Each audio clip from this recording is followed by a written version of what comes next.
And let's think for a moment about where we've come in consumer protection. It used to be housed in the Federal Reserve. And the Federal Reserve put its monetary policy in the penthouse, and it put consumer protection in the basement. Then it locked the door and it threw away the key.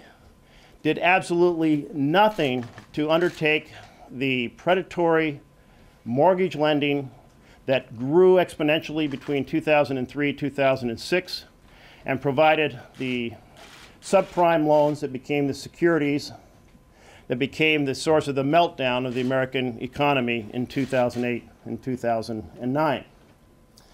So Congress said, we need to change this. We need to end these predatory practices that are stripping wealth from working families. Remember a little piece of history. Al's right, I do remember this history very vividly. But one important part of this history was after the crisis, people like Senator Franken and Senator Merkley were talking about the importance of getting a single agency that would be there to help level the playing field. That there were a lot of consumer protection laws out there, but they were distributed among 7 different agencies. For none of them was it their first priority.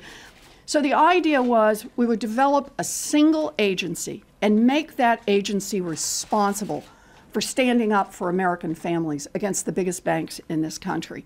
Make that agency responsible and accountable to the American people. And that's exactly what we did.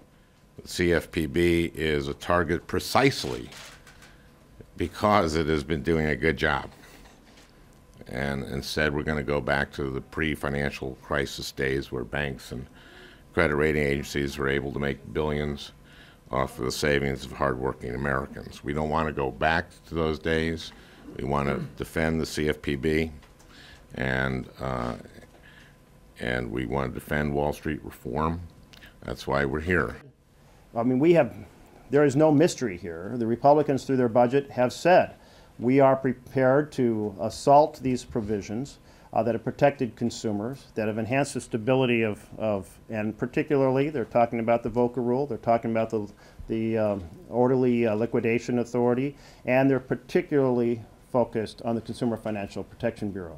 So should they put an elimination of the CFPB or an effort to fund it through an appropriations process where they can cut off the oxygen supply to it into a quote must-pass piece of legislation, we're going to do everything we can to rally the American people. The American people do not come to our town halls and complain about consumer protection. The American people come to our town halls and say thank you